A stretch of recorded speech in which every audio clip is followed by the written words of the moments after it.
Bab 114. Lahirnya Raja Para Dewa. Bai An kembali sadar dan Ratu Elf Sephira. Beberapa hari kemudian, di dunia jiwa. Bai An kini masih belum sadar saat ia terkena oleh petir kesengsaraan terakhir. Musiaer dengan setia menemani Bai An dan berusaha menyembuhkannya bersama energi biru. Kejahilan dan kenakalan nampak hilang dari raut wajah Musiaer, ia malah terlihat serius. Kenapa An Gege masih belum sadar? Gumam Musiaer terlihat semakin khawatir di dalam hatinya.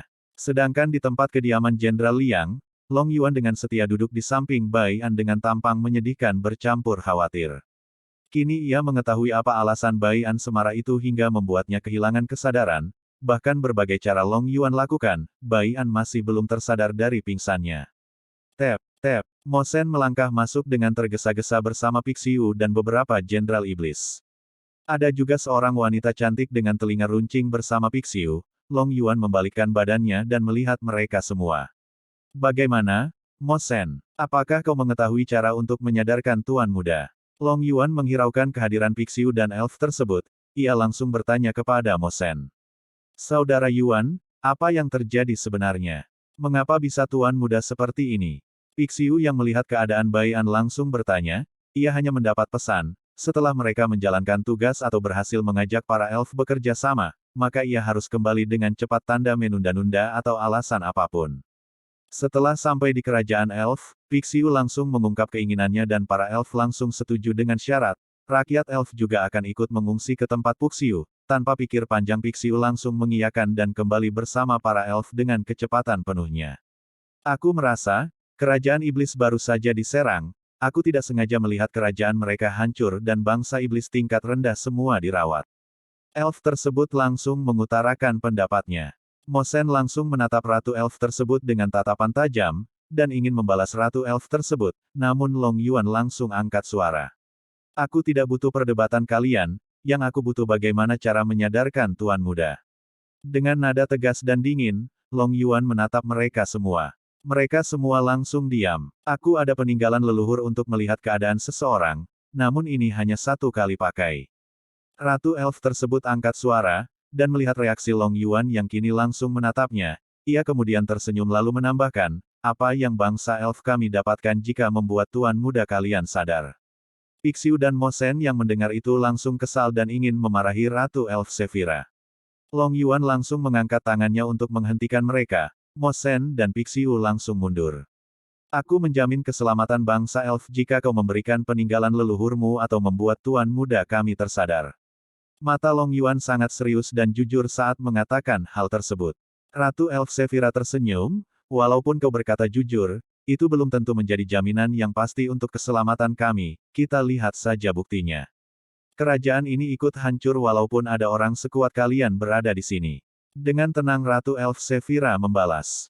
Long Yuan dan Mo Shen langsung menghela nafas panjang, saat mendengar balasan dari Ratu Elf Sephira.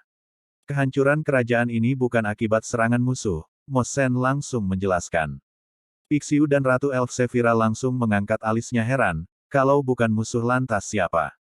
Tanya Pixiu langsung. Ini akibat kemarahan Tuan Muda, sehingga mengeluarkan auranya dan meratakan kerajaan tersebut, dan saat ia marah, ia tiba-tiba kehilangan kesadaran, namun auranya tetap terpancar sangat kuat.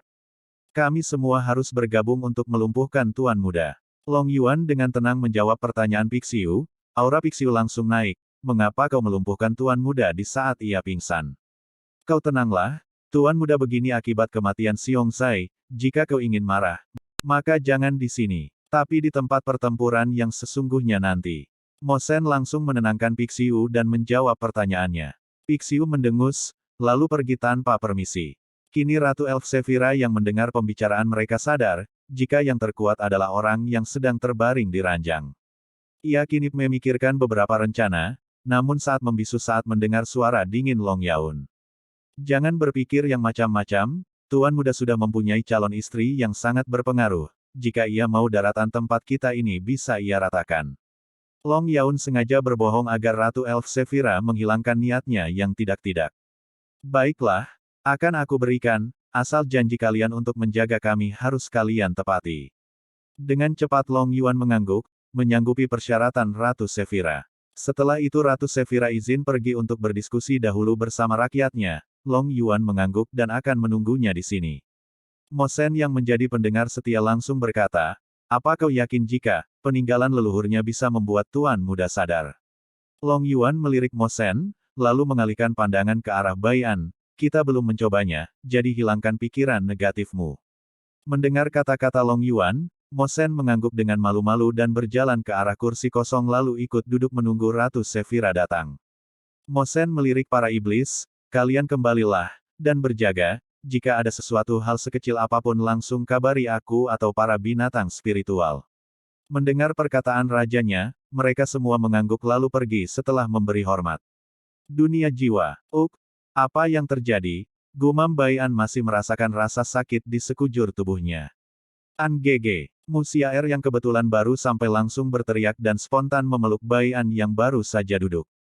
Makanan yang dipegang Musiaer langsung lempar begitu saja. Bai An yang baru saja sadar tiba-tiba meringis saat dipeluk, ia cukup kaget. Tapi Bai An tidak menolak pelukan Musiaer, ia merasa nyaman dan menikmati pelukan Musiaer karena merasa ada yang kenyal-kenyal di pipinya hingga darah terus keluar dari hidung Bai An. Musiaer yang sadar ada yang salah, melepas pelukannya. Kia, mesum, pak, buk, buk. Setelah teriak sambil menyilang dadanya dengan kedua tangannya, spontan Musiaer menamparkan dan memukul Bai An dengan kesal. Ampun Siaer. Bai An langsung memelas dengan muka babak belur, ia terlihat memprihatinkan. Tapi Musiaer hanya mendengus kesal. Mesum, kata Musiaer sekali lagi. Hal itu membuat Bai An cukup heran, bukankah dia yang berinisiatif memelukku duluan? Gumam Bai An bingung, jadi mengapa ia seolah-olah yang menjadi tersangka?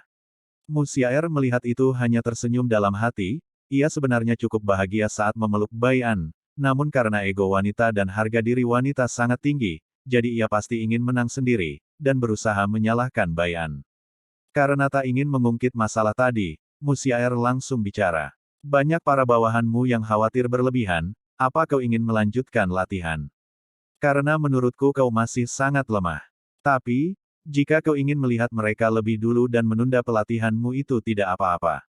Bai An langsung melihat wajah Musiaer yang terlihat serius, ia langsung menunduk untuk memikirkan apa yang ia lakukan selanjutnya. Bersambung.